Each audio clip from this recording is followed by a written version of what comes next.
Okay. Hi everyone. It's Jess again. I got cut off. My internet dropped out of nowhere. So we are talking about our clients cheating on us, basically, and if they happen to purchase something from you, but they do have a consultant. So with that, I wanted to kind of elaborate on that same concept.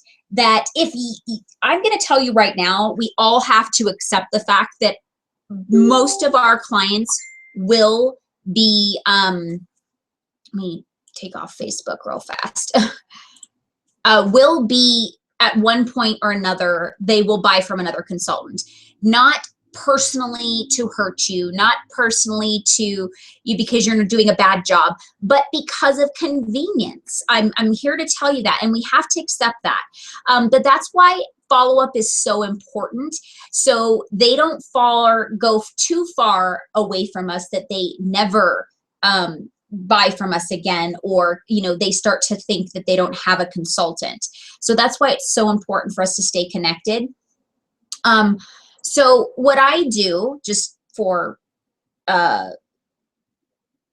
tips on how to handle it, is I tease my clients in every way that I can.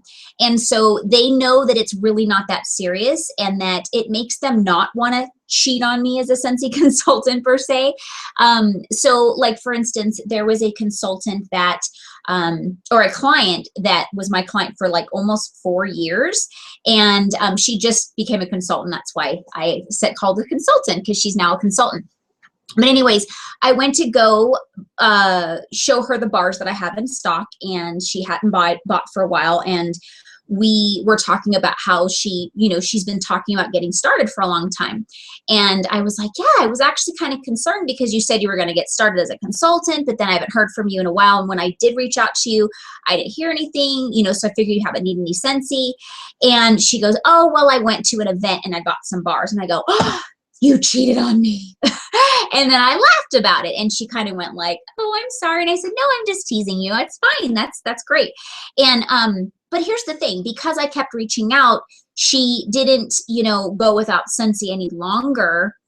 But the convenience of being at the trade show or wherever she was is why she ended up buying. So we have to accept that convenience is always going to win. And that's okay. So it's just important for us to make us be as convenient for them as possible. And the way that how we can do that is by the follow-up.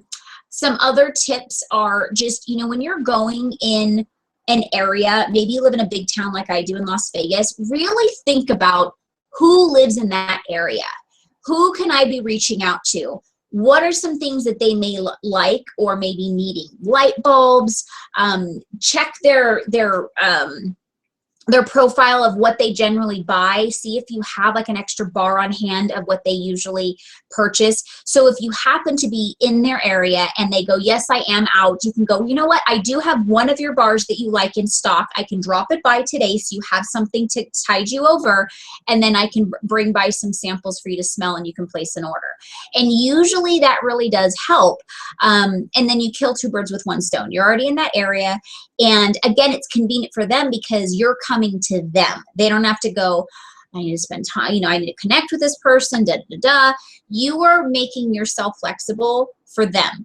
But on the flip side, make sure it's convenient for you as well. So you don't want to go 45 minutes out of your way for them to just buy a light bulb or a bar.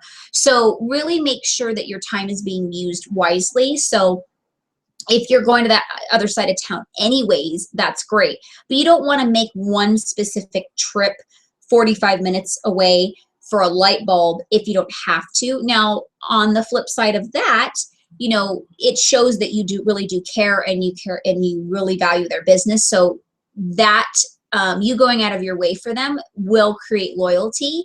Well, hopefully the average person will be appreciative of that and want to be loyal to you. But still, that is kind of an expensive trip for one light bulb. So if I were you, I would plan your trip accordingly and make sure that you're doing other things out in that area before you decide to drop that off. Now, you can make a phone call of all the people in that area until you have enough people and say, you know what, I'm going to be in that area next Thursday, you know, from this time to this time. What is the best time for me to connect with you? And they will let you know, that time frames, because then it's in your time frame.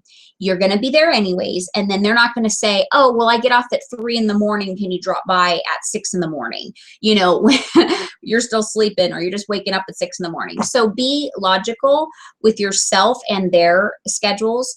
But this is how you're going to build a clientele, is by showing them that you're willing to make it convenient for them. And getting back to, stepping out of your comfort zone and challenging yourself to go into a business is so important, because it's not only convenient for your clients for you to come to them, but it's also convenient for you, because you know their schedule. You know they're open from this time to this time on these days, and you get to say when you're going to pop in.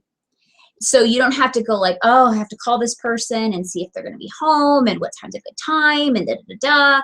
This time you can say, all right, I have businesses in this area. So once a week, once a month, whatever you decide to do, I am going to pop in that area and do my rounds and check on my businesses.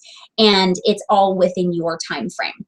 A lot of you, most of you have other jobs, so you don't have the whole day to, at your liberty to go around chasing people's schedules around. So businesses are the best because you can know when their office hours are.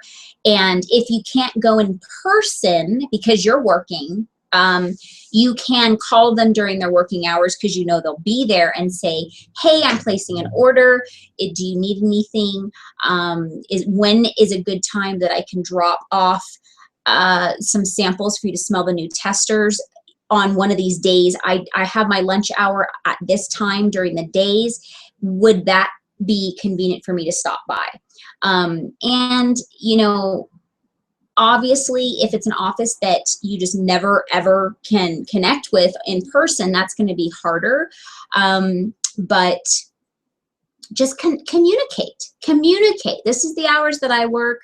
I want to be able to drop you samples. I want to be able to pick up your order. What kind of a situation